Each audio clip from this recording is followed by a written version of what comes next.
সেই কণ্ঠ কোনো কণ্ঠ ছিল না, ছিল ধনুকের ছোড়া তীর। রাজার বুক চিরে সেই তীর ঢুকে পড়ে।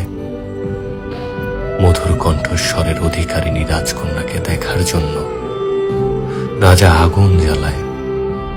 আলোর সোনালী আভায় রাজকন্যার অপার্থিব সৌন্দর্য দেখে রাজা বিমোহিত হয়ে পড়ে, স্তব্ধ হয়ে যায় পা। রাজকন্যা যেন এক গোলাপের বাগান, যার সৌরভ ছড়িয়ে পড়ে রাজার অন্ধকার অন্তরে। রাজা নেশাগ্রস্তের মতো উচ্চারণ করে নিজের নাম। নাম শুনেও রাজকন্যার ভয় কমল না,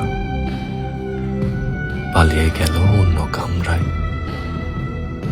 রাজা কিছুতেই ভুলতে পারছিল না রাজকন্যার মুখের প্রতিচ্ছবি।